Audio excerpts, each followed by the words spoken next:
जय हिंद मेरे प्यारे साथियों, सभी को राधा दे और उम्मीद है कि सभी स्वस्थ होंगे, मस्त होंगे और यूपी पुलिस के लिए आप पूरे दमखम से पढ़ाई में लगे होंगे।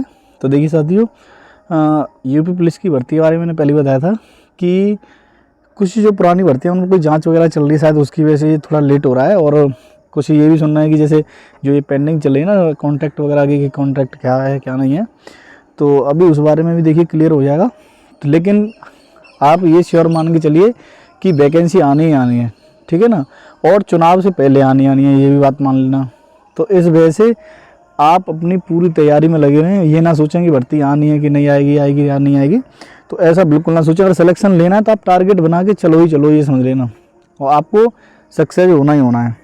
तो देखिए साथियों, कुछ भाइयों के कमेंट्स आ रहे थे कि जैसे कि सैलरी कितनी मिलती है ना पुलिस में, और काफ़ी मतलब चीज़ों को पूछा था उन्होंने। छुट्टी के लिए पूछा था कितनी छुट्टियां मिलती हैं एक साल के अंदर, और प्रमोशन कितने साल बाद हो जाता है ना, और ट्रेनिंग के बारे में बताऊंगा कि ट्रेनिंग कितने दिन के लिए होती है, कितने दिन के लिए नहीं होती, ठीक है ना। तो ये सारी चीज़ों के बारे में देखिए, सबसे पहले सैलरी की बात कर लेते हैं साथियों। तो मैं आपको बता दूँ सबसे बड़ी बात कि यूपी पुलिस के अंदर आपको 13 महीने की सैलरी मिलती है, ठीक है ना। 12 महीने की मिलेगी, और जो मार्च का महीना आता है उसमें तुम्हें डबल सैलरी मिलेगी। मार्च के अंदर आपको 2 सैलरी आती है, एक 2 मार्च को आ जाएगी और एक 15 मार्च को सैलरी आएगी, ठीक है ना। तो वो सैलरी जो आती है वो बताऊंगा कारण क्या है उसका। कि देखिए आपने फोर्सेस में देखा होगा, जैसे आर्मी में, नेवी में, एयरफोर्स में, और जो आपके अर्धसैनिक वाले हैं जितने भी CISF BSF वगैरह, तो इनमें क्या होता है कि आपकी 3 महीने की छुट्टियाँ होती हैं, ठीक है ना। तो 3 महीने की छुट्टी होती है, उसमें आपको सैलरी पूरे 12 महीने की मिलती है। लेकिन हम लोगों के यहाँ क्या है कि 2 महीने की छुट्टी मिलेगी आपको पूरी साल के अंदर, और जो 1 महीना आप एक्स्ट्रा वर्क कर रहे हो, है ना, तो उसकी आपको सैलरी मिलेगी। तो इस वजह से आपको 1 साल के अंदर, मैं छुट्टी भी इसी में क्लियर हो रही है, तो देखिए 1 साल के अंदर आपको 1 महीने की CL मिलेंगी, ठीक है, 30 दिन की, और 1 महीने की आपको EL मिलेंगी, यानी टोटल दोनों मिला करके 2 महीने की आपकी छुट्टी हो गई, ठीक है साथियों। और देखिए EL में क्या होता है कि जैसे CL आप लेंगे, कोई आपका एक्स्ट्रा वेतन में से नहीं काटा जाएगा। जो एक्स्ट्रा वेतन होता है 1 महीने का, तो वो क्या होता है कि जैसे 365 दिन है, तो आप 365 दिन में डिवाइड कर दीजिए एक सैलरी को, जैसे आपकी जो एक्स्ट्रा मिलती है।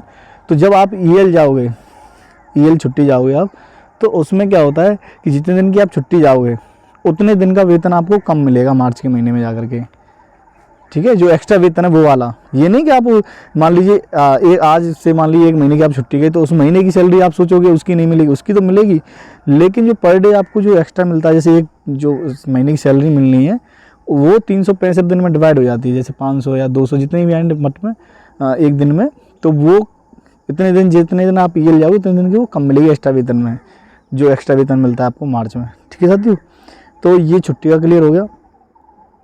दूसरी बात क्या है कि देखिए पैसा यूपी पुलिस में अब बहुत हो चुका है, पहले नहीं था इतना, लेकिन अब बहुत पैसा हो गया। और एक मैं आपको अपनी स्लिप दिखाऊंगा कि आपको कितना सैलरी मिलती है, क्या क्या अलाउंस मिलते हैं आपको, क्या क्या नहीं मिलते, मोबाइल भत्ता वगैरह जो भी मिलते हैं, वो सारे मैं एक वीडियो में अलग से बना दूंगा। और छुट्टियों की जो स्पेशल छुट्टियां सारी हैं, जैसे ML हैं, मेडिकल लीव होती हैं, है ना, और आपकी LWP जो लीव विदाउट पे होती है, मतलब काफ़ी छुट्टियां होती हैं, तो उसके बारे में आपको बता दूंगा कौन कौन सी छुट्टी कैसे कैसे मिलती हैं, ठीक है साथियों। और उसके लिए स्पेशल एक वीडियो बना देंगे। तो और प्रमोशन के लिए देखिए, आपको मैं प्रमोशन की बात बताता हूँ कि प्रमोशन इसमें बैचमेट चलता है, ठीक है साथियों। अब देखिए जैसे 2011 में जो भर्ती हुए थे यूपी पुलिस में, सिविल पुलिस में, तो उनका अब हेड हो गए हैं 2011 वाले, जिनकी ज्वाइनिंग 2011 में थी, वो अब हेड में, मतलब हेड की लिस्ट आ गई है और वो हेड हो चुके हैं। और PSC में थोड़ा लेट चल रहा है हेड का, शायद 96 तक के शायद ऐड हो चुके हैं। तो आप ये समझ के चलिए, मतलब PSC में थोड़ा लेट चल रहा है प्रमोशन, लेकिन जो छोटे छोटे बैच हैं वो जल्दी ख़त्म हो जाएंगे, तो उसके बाद प्रमोशन उसमें भी जल्दी आ जाएंगे, है ना। क्योंकि छोटे बैच होते हैं तो उसमें जैसे हेड कम बन पाए तो फिर और नीचे से उठा लिए जाते हैं, जो लेट भर्ती होते हैं उनमें से उठा लेते हैं।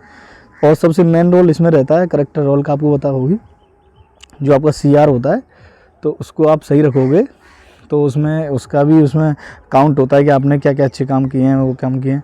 और दूसरी बात प्रमोशन के लिए देखिए, अगर आप स्पोर्ट्स कोटे से हैं अगर आप स्पोर्ट्स के कोटे से हैं, मतलब जैसे यहाँ आप भर्ती हो गए, भर्ती होने के बाद जैसे आप यहाँ गेम खेल रहे हो, कोई भी आपकी चॉइस का, जैसे कोई गेम ले लिया आपने, क्योंकि यहाँ पूरे साल गेम चलते रहते हैं, तो आपको जैसे कोई भी गेम पसंद है, बैडमिंटन है या हॉकी है या वॉलीबॉल है या कबड्डी, कोई भी जो आपको गेम अच्छा लग रहा है, तो आप यहाँ खेलेंगे और आप इंडिया पुलिस जीत करके आते हो, ठीक है साथियों, तो आपको सीधे हेड बना दिया जाता है, उसमें आपको ग्रेड पे भी बढ़ाया जाएगा, सब कुछ मतलब आपका प्रमोशन हो जाएगा डायरेक्ट आप, ठीक है ना। चाहे आपको 2 साल भर्ती हुए हो चाहे 3 साल हुए हो, उसमें टाइम नहीं बढ़ता, टाइम नहीं देखा जाता कि आप कितने साल बाद होने चाहिए, ठीक है साथियों। तो स्पोर्ट्स की भी बहुत वैल्यू है यहाँ पर।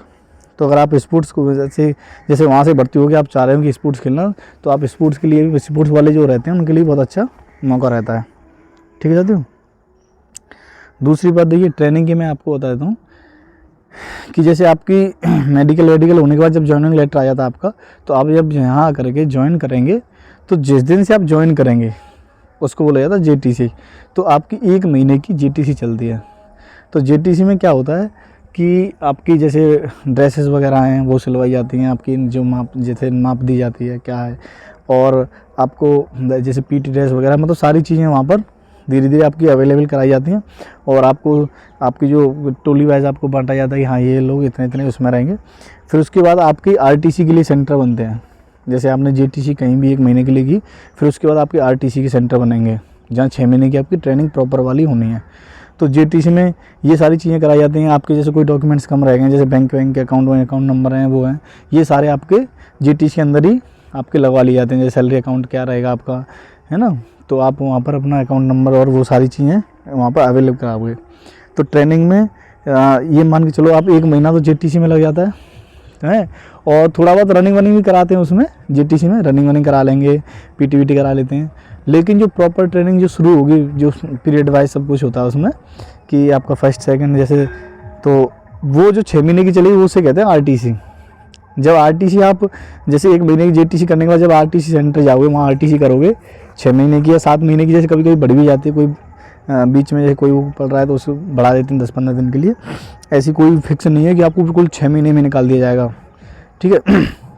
जब लास्ट टाइम पेपर होता है तो आपका ये मान के चलिए कि जैसे अगर आप POP में जो पासिंग आउट परेड होती है, तो वहाँ पर अगर आप एग्ज़ाम में पास होते हैं, सभी में एग्ज़ाम होते हैं, वो वहाँ ट्रेनिंग नहीं कराए जाते हैं, कोई छोटे मोटे होते हैं, ज़्यादा इतना नहीं सोचने घबराने की जरूरत नहीं कि हम वहाँ फेल हो जाएंगे। अगर आप वहाँ फेल भी हो जाते हैं तो वहाँ से क्या किया जाता है कि आपको फिर से JTC के लिए रिटर्न कर देते हैं, वहाँ पर ही अपने सेंटर पर, JTC वाले सेंटर पर।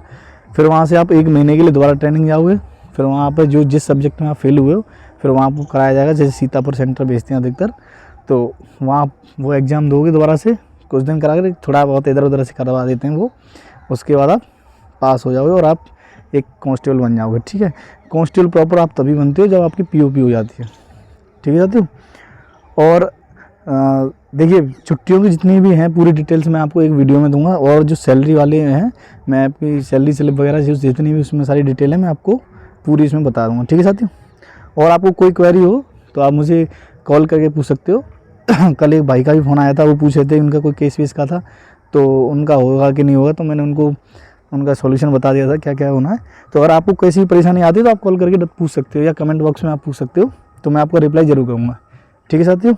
और देखिए, वीडियो में डालता हूँ तो आपको लाइक शेयर ज़रूर करना है, और चैनल को सब्सक्राइब जरूर करना है, ठीक है साथियों। मिलते हैं फिर अगली वीडियो में, जब तक के लिए जय हिंद, सभी को राधे राधे।